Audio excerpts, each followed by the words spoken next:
자, 이번 강의는 인공지능입니다. 인공지능은 앞으로 전산공무원 시험에 언제든지 출제될 수 있습니다. 이번 강의에서 인공지능 관련 기본적인 내용을 정리하도록 합니다. 자, 이번에는 인공지능이 그린 그림 하나 소개합니다. 지금 화면에 보고 있는 그림은 인공지능이 그린 소양강 처녀와 춘천의 모습입니다. 현재 인터넷을 검색해 보면 인공지능이 그린 그림들이 넘쳐나고 있습니다. 그리고 최근 미국의 한 미술전에서 인공지능이 그린 작품이 우승작으로 선정되어 논란이 발생되기도 하였습니다. 사람보다 인공지능이 그림을 더 잘 그리고 사람보다 인공지능이 설계를 더 잘한다 라는 말이 있습니다. 자, 이번에는 인공지능은 궁극적으로 무엇일까입니다. 인공지능은 궁극적으로 컴퓨터 프로그램입니다. 인공지능은 인간의 지능이 가지는 기능을 갖춘 컴퓨터 시스템입니다. 인공지능 컴퓨터 시스템을 그냥 간단하게 인공지능 또는 인공지능 모델 등으로 지칭합니다. 인공지능 몇 가지 예를 아래 적어 두었습니다. 인공지능 밥통, 인공지능 청소기 등입니다. 바둑을 잘 두는 알파고, 알파고를 통해 기계가 사람의 능력을 추월할 수 있다는 것이 증명되었다라고도 합니다. 그리고 최근에 너무나 인기가 있는 생성형 인공지능 챗GPT, 챗GPT는 새로운 컨텐츠를 만들 수 있는 인공지능입니다. 챗GPT에 대해서는 아래 추가로 적어 두었습니다. 읽어보도록 합니다. 자, 이번에는 제가 생성형 챗GPT하고 실제로 대화한 것을 화면에 소개합니다. 그리고 오픈 AI에 가면은 챗GPT와 무료로 대화할 수 있습니다. 그리고 오른쪽 코드는 제가 챗GPT에게 1에서 10까지 합을 구하는 파이썬 코드를 작성해 줄 것을 요청한 결과입니다. 자, 이번에는 인공지능 단계를 소개합니다. 화면에 적어둔 내용을 여러분들이 읽어봅니다. 인공지능은 크게 3단계로 분류를 합니다. 첫 번째, 약인공지능은 주어진 일을 인간 지시에 따라 수행하는 인공지능으로 인간의 감정까지는 이해하기 어려운 인공지능입니다. 현재까지 출시된 모든 인공지능은 약인공지능으로 분류합니다. 두 번째는 강인공지능, 인간과 동등한 지능을 가진 인공지능으로 컴퓨터에 인간과 동일한 수준의 지성을 구현한 컴퓨터 시스템을 말합니다. 그리고 초인공지능은 스스로 사고력을 개발하여 인간의 지능을 능가할 수 있는 인공지능으로 인류를 위협할 수 있는 인공지능입니다. 영화 등에서 현재 볼 수 있는 인공지능입니다.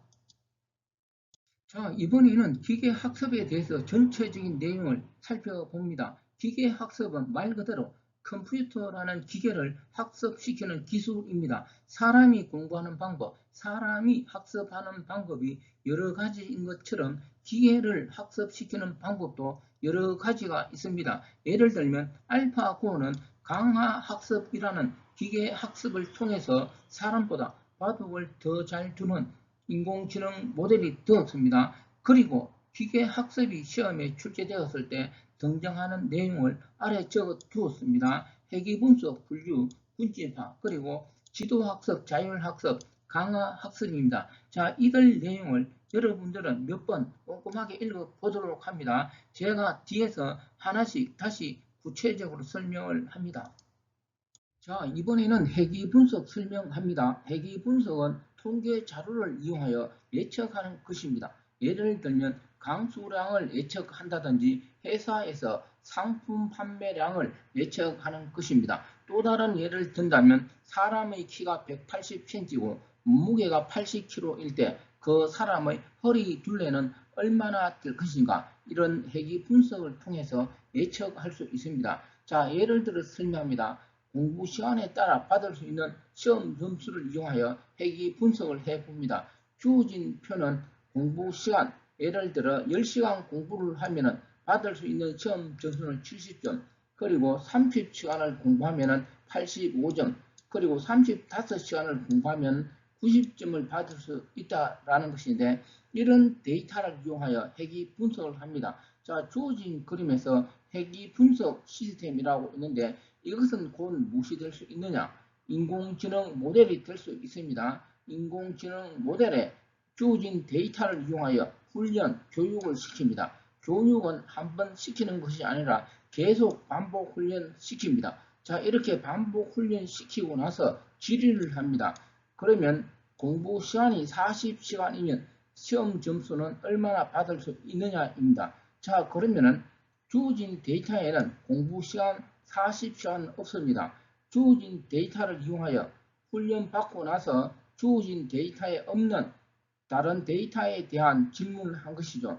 그러면 회귀 분석 시스템은 예측을 합니다. 공부 시간이 40시간이면 시험 점수는 93점을 받을 수 있다 등등으로 예측할 수 있다라는 것입니다. 자, 여기까지 충분하게 이해하도록 하고 아래 적어둔 내용을 잘 분석합니다. 지금 주어진 이 데이터를 훈련 데이터라고 하는데 이런 훈련 데이터를 이용하여 학습하고 학습한 결과를 바탕으로 미지의 데이터에 대한 미래 값을 예측한다. 이런 학습 방식을 기계학습에서는 지도학습이라고 합니다. 다시 강조합니다. 지도학습은 정답이 주어진 데이터를 이용하여 학습한다 라고 합니다. 그리고 아래 표 잘 정리합니다. 여기서 훈련 데이터에서 공부 시간은 입력값, 시험 점수는 출력값에 해당하는데 기계학습에서 이 출력값은 정답 또는 레이블 또는 타켓이라고 합니다. 다시 강조합니다.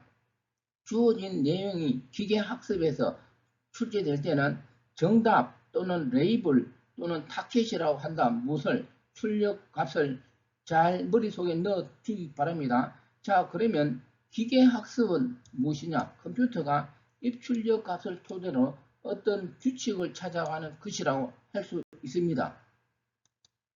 자, 이번에는 분류 설명을 합니다. 분류는 한마디로 말하면 어떤 것을 예측하게 한 것입니다. 분류는 어떤 훈련 데이터를 이용하여 학습하고 주어진 입력 값에 대해서 어떤 종류의 값인지 구별하는 것입니다. 예를 들어 설명하면 수능 시험에서 어떤 점수가 몇 등급에 해당되는지 판별할 수 있는 것을 우리는 분류라고 합니다. 우리가 수능 시험은 1등급에서 9등급까지 미리 등급이 정해져 있죠. 여기서 등급이 정해져 있다는 것은 정답이 이미 정해져 있다는 것입니다. 이렇게 정답이 이미 정해진 것을 갖고서 분류, 연습을 하고 나서 어떤 새로운 것에 대해서 예측하는 시스템이 분류 시스템입니다. 자, 여기서 세부적으로 설명하면 수능 시험에서 등급이 1등급에서 9등급이라는 것은 이것은 다르게 말하면 카테고리 또는 레이블 정답이라고 합니다. 이렇게 1등급에서 9등급까지 정답이 정해진 데이터를 이용하여 훈련한다라는 뜻인데 아래쪽에 예를 들었습니다. 하루에 공부 시간을 몇 시간 하면 공무원 시험에 합격할 것인가 라는 예를 들었는데 자, 이 표를 봅니다. 하루의 공부 시간이 3시간, 5시간, 8시간까지면 합격할 수 없다. 불합격을 한다라는 뜻인데 10시간 이상 공부를 하면 합격한다라는 데이터입니다. 이것을 무엇이라고 하느냐? 훈련 데이터 이렇게 이야기합니다. 자, 이런 훈련 데이터를 이용하여 분류 시스템에 훈련, 반복시켰다, 공부를 시킨다라는 뜻이죠. 이렇게 반복 훈련 시킨 후에 새로운 질문을 합니다. 어떤 질문이냐? 아래쪽에 적어뒀습니다. 공부 시간이 하루에 9시간일 때는 과연 합격할 것이냐? 합격하지 못할 것이냐? 이 분류 시스템에 물어보았습니다. 그러면 이 분류 시스템은 어떤 예측을 할 수 있을까요? 자, 오른쪽 읽어봅니다. 공부 시간이 하루에 9시간일 때는 당락은 합격 또는 불합격할 수 있다. 이렇게 예측할 수 있습니다. 왜 그럴까요? 다시 좌측의 훈련 데이터를 봅니다. 8시간까지 공부하면 불합격이고 10시간 이상 공부하면 합격입니다. 그러면 9시간은 합격이냐 불합격이냐 이 훈련 데이터에는 없습니다. 그러니까 당연하게 이 분류 시스템은 어떻게 예측할 수 있을까요? 합격 또는 불합격으로 예측할 수 있을 것입니다. 여기까지 이해되었습니까? 아래쪽 설명 추가로 봅니다. 지금 설명한 내용에서 카테고리, 다시 말하면 레이블 정답은 합격과 불합격 둘 중에 하나입니다. 다시 비교 설명하면 수능에서는 1등급에서 9등급까지니까 그 종류는 몇 가지입니까? 9가지죠. 그런데 지금 합격, 불합격은 그 종류는 다시 말하면 정답은 2개밖에 되지 않는다라는 뜻입니다. 자, 그리고 아래쪽 두 줄도 읽어봅니다. 분류는 기계학습에서 지도학습에 해당합니다. 왜 지도학습에 해당될까요? 정답이 주어진 데이터를 이용하여 학습하기 때문입니다. 다시 말하면 선생이 학생을 가르친다는 개념입니다. 그리고 이 분류는 회귀 분석의 한 방법입니다.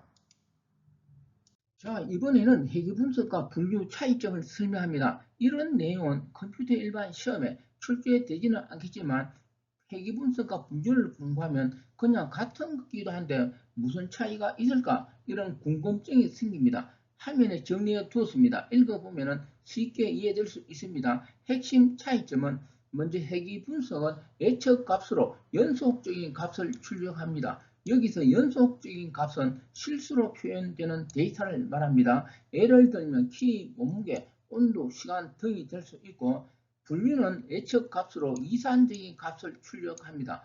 여기서 이산적인 값이라는 것은 정수로 표현되는 데이터를 말합니다. 다시 말하면 소수점으로 표현되지 않는 경우입니다. 예를 들어 가족 수, 어떤 사고 건수, 불량품 수 등은 소수점으로 표현될 수 없습니다. 자, 그러면 여기서 제가 질문을 하나 합니다. 아래 적어두었습니다. 나이는 연속적인 값일까요?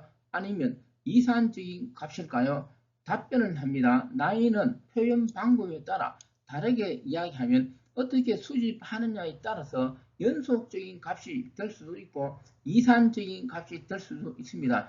예를 들어 우리가 나이를 이야기할 때 1살, 2살, 3살 이렇게 이야기합니다. 이거는 정수 값으로 표현되니까 이산적인 값이라고 할 수 있습니다.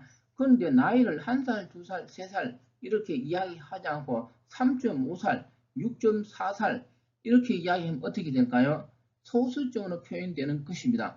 그런데 우리가 일반적으로 나이는 1살, 2살, 3살, 4살 이렇게 표현하지 예를 들어 5.4살이다 이런 표현은 잘 하지 않을 뿐입니다. 다시 이야기하면 데이터는 자신 고유의 특징으로 연속적인 값이 될 수밖에 없는 그런 데이터도 있고 이산적인 값이 될 수밖에 없는 그런 데이터도 있지만 나이처럼 어떻게 수집하느냐에 따라서 연속적 또는 이산적인 값이 될 수도 있다입니다. 이번에는 군집화 설명을 합니다. 군집화는 정답이 없는 경우 전체 데이터를 어떻게 그룹화하는가입니다. 세부적으로 설명을 하면 군집화는 유사한 속성을 갖는 간척치들을 묶어서 전체 데이터를 몇 개의 그룹으로 나누느냐입니다. 아래 예를 들었습니다. 아래 그림은 어떤 신문 보급소에서 신문을 배달하기 위해서 몇 개, 4개의 그룹으로 나누는 경우를 나타냅니다. 저도 어릴 때 신문을 배달한 적이 있었는데 아침에 신문 보급소에 가면 몇 사람이 출근하여서 자기가 맡은 구역을 신문 배달하는 것이죠. 자, 주어진 그림은 어떤 신문 보급소에서 그 신문을 배달하기 위해서 크게 그 구역을 4개의 그룹으로 나누는 경우입니다. 4개의 그룹으로 나누면 배달원은 4명이 필요합니다. 자, 이 그림을 보면 이해할 수 있죠. 자, 이런 상황에서 새로운 가입자가 발생하였습니다. 지금 동그라미로 표시하여 있습니다. 새로 가입한 이 동그라미 지역은 어느 군집에 포함시키는 것이 가장 합리적일까요? 우리 사람이면 당연하게 군집사에 포함시킬 것 같습니다. 이때 군집화 시스템도 과연 우리 사람 생각처럼 이 동그라미 가입자를 군집 1에 포함시키지 않고 과연 군집 4에 포함시킬 것이냐를 논하는 것이 곧 뭘까요? 군집화입니다. 자, 이것을 우리는 무엇이라고 하느냐? 오른쪽 내용을 읽어봅니다. 정답이 없는 경우라고 합니다. 왜 그럴까요? 새로운 가입자가 과연 어느 지역에서 발생할지 우리는 미리 알 수 없습니다. 해서 군집화는 정답이 없는 데이터를 이용한 학습이라고 합니다. 자, 여기까지 이해하셨습니까? 해서 이 군집화는 기계학습에서 비지도학습, 다시 말하면 정답이 없으니까 교사가 없다라는 것이죠. 해서 비지도학습, 비교사학습에 이용하는 기법이다 라고 합니다. 자, 여기까지 잘 이해하면 됩니다. 그리고 아래쪽 네 줄도 읽어봅니다. 아래쪽 네 줄은 손실함수, 비용함수에 해당하는 것인데 우리가 뭐 군집하든 분류든 사람이 하는 것이 아니고 어떤 기계 학습에서 하는 것이기 때문에 어떤 약간의 차이점이 발생할 수 있겠죠. 이 개념이 손실함수입니다. 왜냐하면 정답이 있든 없든 사람이 하는 것이 아니고 기계에서 예측하는 것이기 때문에 손실이 발생될 수 있다는 것인데 지금 설명한 이 군집 기법은 K평균 군집화 기법이라고 합니다. 왜 K평균 군집화 기법이라고 하냐면은 그 중심점에서 가장 가까운 포인트들을 선택하는 군집화 기법이기 때문입니다. 자, 이번에는 손실함수에 대해서 설명합니다. 손실함수는 다르게 비용함수 또는 오차함수라고도 합니다. 손실함수는 인공지능 모델이 예측한 값이 실제 정답과 얼마나 차이가 있는지 정의한 함수입니다. 손실함수 값은 일반적으로 1, 2, 3, 4 등과 같이 수치 자료로 정의를 합니다. 손실함수 종류는 매우 많습니다. 모델에 따라서 다양합니다. 복잡한 것도 많이 있습니다. 그런데 컴퓨터 일반 시험에는 복잡한 손실함수 그런 거는 필요 없고 그냥 손실함수가 무엇인지 이해하면 됩니다. 제가 아래 간단한 예를 들었습니다. 손실함수는 정답 마이너스 예측값 그 결과는 오차 손실이 되고 예를 들어 설명하면 인공지능 모델이 원래 강수량을 900ml로 예측하였는데 실제 강수량이 1000ml이면 손실 오차는 100ml입니다. 그리고 기계학습은 이 손실함수 값을 줄이는 방향으로 학습을 합니다. 이번에는 지도학습 설명합니다. 설명하기 전에 질문부터 하나 합니다. 우리는 어떤 상황을 지도학습이라고 합니까? 답변은 오른쪽 그림입니다. 교사가 학생을 직접 가르칠 때 우리는 지도학습이라고 말하는 것처럼 컴퓨터 기계학습에서 지도학습은 사람이 교사가 되어 컴퓨터를 직접 가르치는 개념입니다. 다시 강조하면 지도학습은 사람이 교사가 되어 컴퓨터에게 데이터를 주면 컴퓨터는 그것을 학습하는 것입니다. 아래 예를 들었습니다. 어떤 사람이 입력 X에 대한 레이블 Y를 붙인 것을 컴퓨터에게 줍니다. 그러면 이 컴퓨터는 이것을 이용하여 학습한다는 개념인데 여기서 중요한 개념은 이때 Y에 대한 레이블은 X에 대한 정보가 되는데 이것을 무엇이라고 하느냐? 정답 또는 카테고리라고 합니다. 이때 카테고리는 범주, 범위, 묶은 것, 분류 등으로 해석할 수 있습니다. 다시 강조합니다. 지도학습은 시험에 출제되면 명확한 해답이 있는 경우에 적용된다라고 하고 또 다르게 지도학습은 정답이 있는 경우에 적용된다라고 합니다. 이때 정답은 다르게는 레이블 이런 표현을 씁니다. 이때 정답은 교사가 있는 경우가 해당되겠죠. 자, 그리고 아래쪽 내용도 읽어봅니다. 아래쪽 내용에서 핵심은 지도학습은 데이터 마이닝에서 분류에 적용됩니다. 왜 데이터 마이닝에서 분류에 적용되는 것이 지도학습인지는 위에서 설명한 내용을 참고하면 됩니다. 그리고 이 지도학습 표현 방법으로는 의사결정 트리, 그리고 로지스트 회계법, 그리고 KNN, SVM 등이 있는데 이 내용은 직접은 시험에 출제되지 않고 그냥 지도학습 표현 방법으로 이런 것이 있다 정도로 출제될 수 있으니까 참고하기 바랍니다. 자, 이번에는 자율학습 설명합니다. 질문부터 합니다. 우리는 어떤 상황을 자율학습이라고 합니까? 그 해답은 하단 그림에 있습니다. 교사 없이 학생 스스로 혼자서 공부하는 것을 자율학습이라고 합니다. 마찬가지로 컴퓨터 기계 학습에서도 사람, 교사 없이 컴퓨터 스스로 학습하는 개념을 자율학습이라고 하는데 이걸 세부적으로 설명하면 자율학습은 사람, 교사 없이 컴퓨터 스스로 핵심입니다. 레이블이 없는 데이터에 대해서 학습한다고 합니다.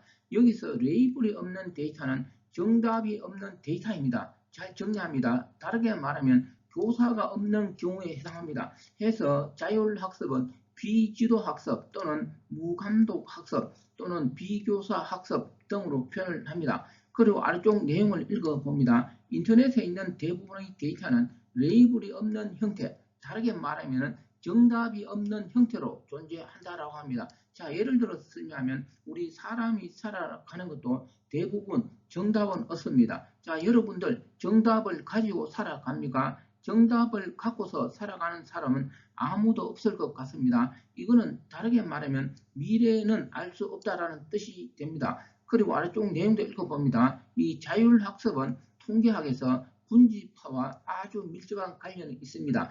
해서 이 자율학습은 데이터 마이닝에서 군지파에 적용됩니다. 다시 강조합니다. 자율학습은 데이터 마이닝에서 군지파 이렇게 이야기할 수도 있습니다.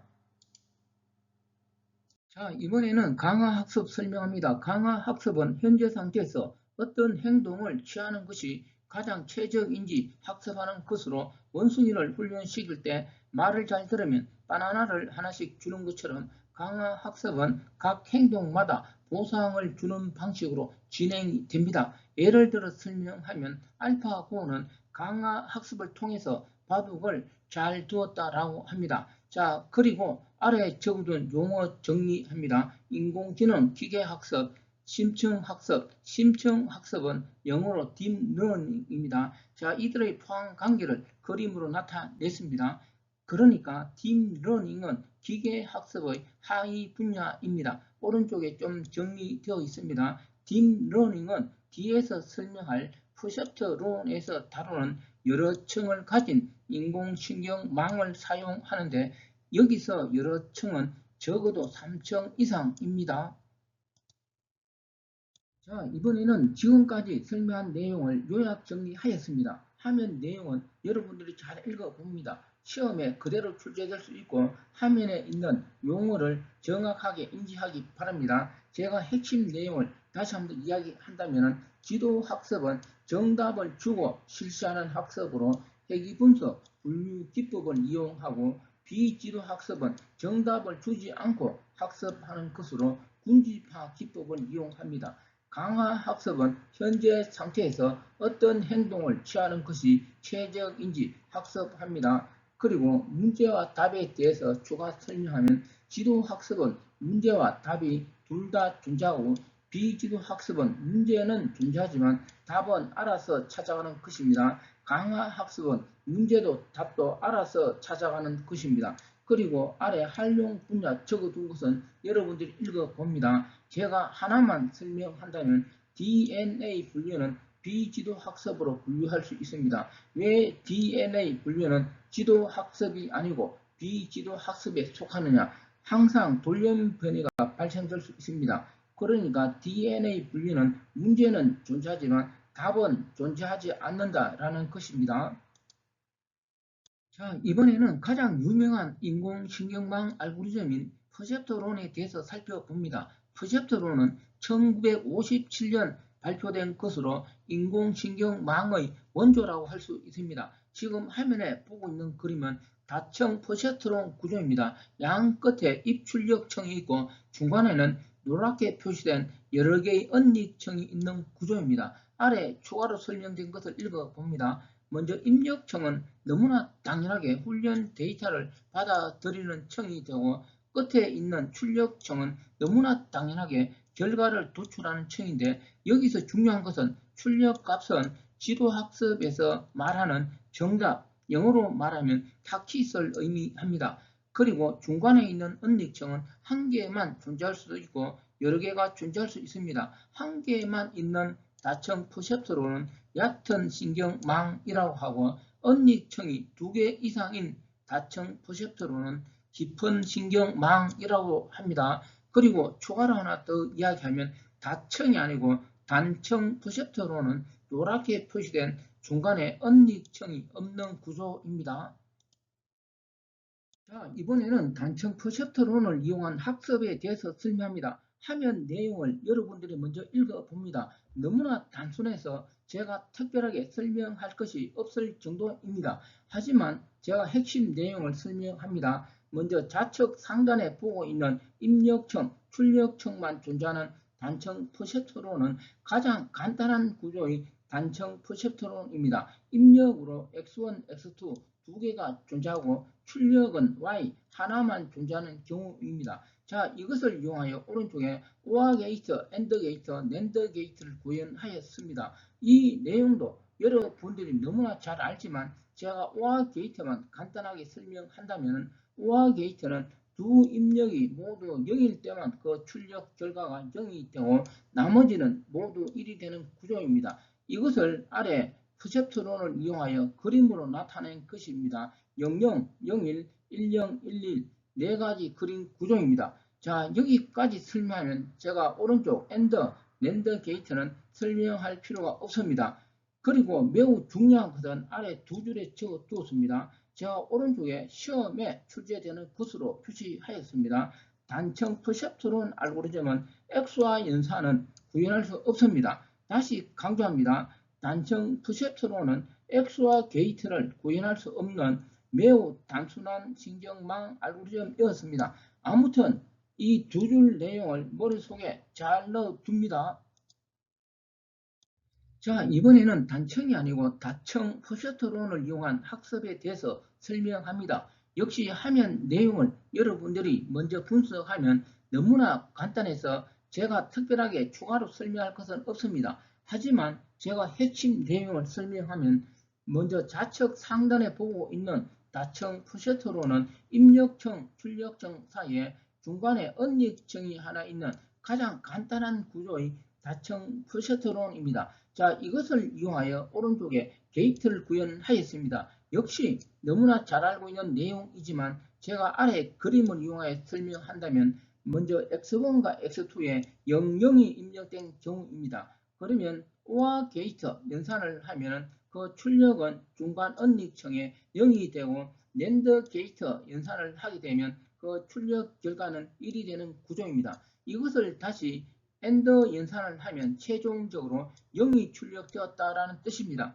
자, 오른쪽 그림을 이용하여 다시 한번 더 설명하면 이번에는 1과 0이 입력된 경우입니다. OR 연산을 하면 출력은 1이 되고 NAND 연산을 하면 역시 출력은 1입니다. 이것을 다시 AND 연산을 하면 출력은 1이 된다는 것입니다. 자, 여기까지 충분하게 이해되었습니까? 핵심 내용은 뭐냐면 아래 적어 두었습니다. 아래 오른쪽에 시험에 출제되는 것이라고 표시해 두었습니다. 지금 설명한 이 다청 퍼셉트론을 이용하면 X와 연산을 학습할 수 있습니다. 그러니까 앞에서 설명한 단청 퍼셉트론은 X와 연산은 불가능하였는데 지금 설명한 다청 퍼셉트론은 X와 연산을 구현할 수 있다는 것이 핵심입니다. 자, 어떻게 X와 연산을 구현할 수 있느냐? 위에서 설명한 것처럼 X와 연산은 OR, NAND 그리고 AND 연산을 조합하면 표현할 수 있습니다. 아무튼 여기까지 머릿속에 잘 넣어둡니다. 자, 이번에는 퍼셉트론을 사람 눈으로 쉽게 이해될 수 있도록 그림으로 그린 것을 설명합니다. 화면 그림을 여러분들이 먼저 분석합니다. 제가 먼저 전체적인 흐름을 설명합니다. 화면 그림에서 빨간 점과 파란 점이 있습니다. 빨간 점은 거짓을 나타내는 0을 의미하고 파란 점은 참을 나타내는 1을 의미합니다. 그리고 핵심은 하나의 직선을 그었을 때 빨간 점, 파란 점을 구별할 수 있느냐입니다. 다시 말하면 하나의 직선으로 참 거짓을 구별할 수 있느냐를 나타냅니다. 먼저 OR 게이트는 하나의 직선을 그으면 빨간 점, 파란 점이 구별됩니다. 이거는 OR 게이트는 하나의 직선으로 참 거짓을 구별할 수 있다는 뜻입니다. 두 번째는 AND 게이트입니다. 역시 하나의 직선을 그으면 빨간 점과 파란 점이 구별됩니다. 해서 OR 게이트하고 AND 게이트는 하나의 직선으로 참 거짓을 구별할 수 있다라는 뜻입니다. 자, 그러면 가장 오른쪽에 있는 XOR 게이트입니다. 하나의 직선으로는 0과 1을 구별할 수 없습니다. 다시 말하면 OR 게이트는 하나의 직선으로는 참 거짓을 구별할 수 없고 지금 보는 것처럼 두 개의 직선을 그으면 참 거짓을 구별할 수 있다는 뜻입니다. 자, 여기까지 이해하도록 하고 핵심 내용은 아래 적어두었습니다.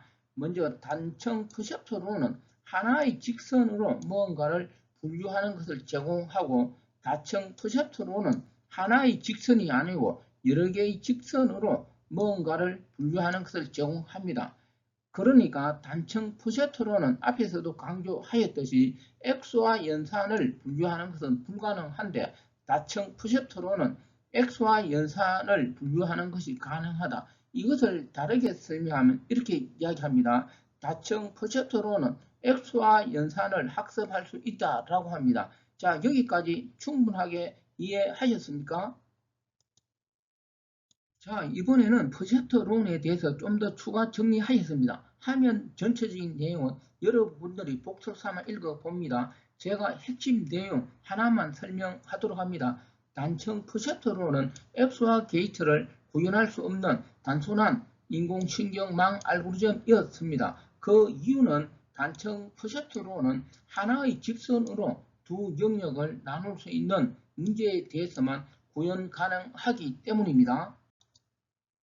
자, 이번에는 프셔트론을 어떻게 구현하는지 설명합니다. 화면에 주어진 코드는 파이썬을 이용하여 AND 게이트를 구현한 것입니다. 지금까지 컴퓨터 일반 시험에 이런 내용은 출제되지는 않았습니다. 앞으로도 출제 가능성은 거의 없습니다.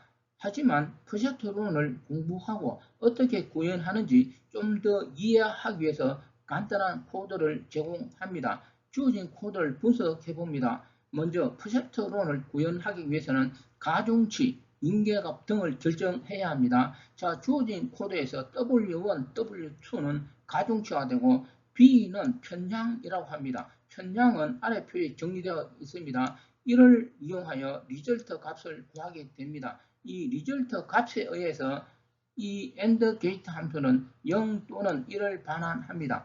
그러니까 주어진 AND 게이트가 0 또는 1을 반환하는데 0 또는 1을 반환하는데 핵심적인 역할을 하는 것은 가중치, 평양 이런 값들에 의해서 0 또는 1을 반환하는 구조입니다. 자, 그러면 아래 표를 정리합니다. 프로젝트론을 구현하기 위해서는 가중치, 인계값, 편량 이런 용어가 필요합니다. 먼저 가중치는 영어 단어 W, 인계값은 세타로 표현합니다. 자, 주어진 코드에서 수식 x1, x2는 가중치하고 곱하고 그 결과를 단 것입니다. 그리고 나서 인계값 세타하고 비교를 합니다.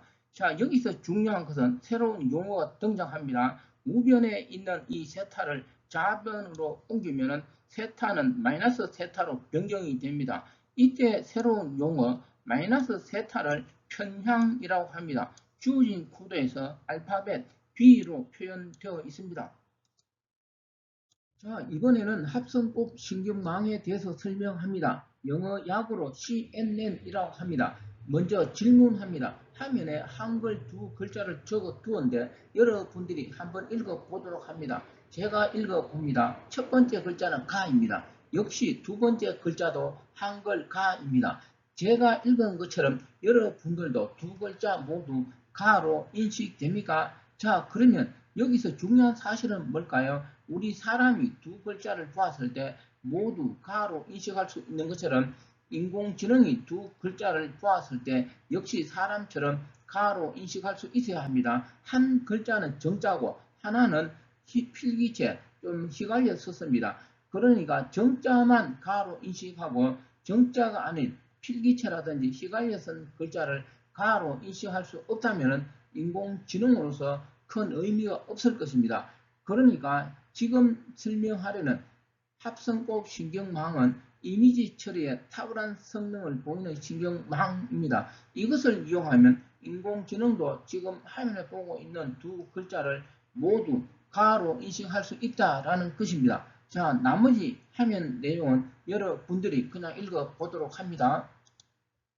자, 이번에는 합성법 신경망에서 이미지를 어떻게 처리하는지 예제를 들어 설명합니다. 자, 화면 내용은 입력과 필터가 주어지고 특징 맵에는 어떤 값이 들어가느냐입니다. 자, 세부적으로 분석합니다. 먼저 입력은 그 크기가 가로, 세로 4칸이고 필터는 그 크기가 가로, 세로 3칸입니다. 오른쪽처럼 분석할 수 있습니다. 입력 크기가 필터 크기보다 한 칸 더 크기 때문에 입력을 필터 크기에 맞추면 기역, 이연, 디귿, 이열처럼 분해할 수 있는 것입니다. 이것을 이용하여 특징 맵을 작성하는데 먼저 특징 맵에서 기역에 들어갈 내용은 지금 빨갛게 묶은 입력 부분하고 이 필터 부분을 이용하여 기억에 들어갈 값을 계산하고 파랗게 묶은 이 영역하고 필터를 이용하여 니은에 들어갈 값을 계산하는 방식입니다. 자, 어떻게 구체적으로 계산하는지는 아래 설명해 두었습니다. 그러니까 입력에서 빨갛게 묶은 이 세 칸하고 필터의 세 칸을 갖고서 대응하는 각 요소를 곱합니다. 합성 곱임으로 먼저 곱하고 그 결과를 더한다는 뜻입니다. 그러니까 입력에 있는 첫 번째 칸에 있는 1하고 필터의 첫 번째 칸에 있는 1을 곱한다는 거죠. 그리고 입력에 있는 두 번째 칸에 있는 1하고 역시 필터의 두 번째 칸에 있는 0을 곱하는 방식입니다. 아래 기억에 정리해 두었습니다. 자, 이렇게 다 곱한 후에 합성 곱임으로 더하는 것이죠. 그러면 그 결과는 4가 되고 바로 기억에 들어갈 내용은 4가 들어가는 원리입니다. 자, 이해하셨습니까? 그러면은 니은에 들어갈 내용은 뭘까요? 니은에 들어갈 내용은 필터하고 입력에서 니은에 파랗게 묶은 이 부분을 이용하여 니은에 들어갈 값을 아래 예제처럼 계산을 하게 됩니다. 자, 이해하셨습니까? 이번에는 앞에서 설명한 합성곱 신경망에서 특징 맵에는 어떤 값이 들어가는지 앞에서 설명한 기준으로 풀이를 해 두었습니다. 여러분들이 분석하면 됩니다. 핵심 내용을 다시 한번 이야기하면 기억에 들어갈 내용은 빨갛게 묶은 부분하고 필터를 이용하고 니은에 들어갈 부분은 파랗게 묶은 부분하고 필터를 이용하고 디귿에 들어갈 부분은 녹색으로 묶은 부분하고 필터를 이용하여 계산합니다. 합성 곱이므로 먼저 대응하는 요소를 곱하고 그 결과를 모두 더한 값이 특징 맵 기억, 니은, 디귿, 니을에 들어가는 원리입니다.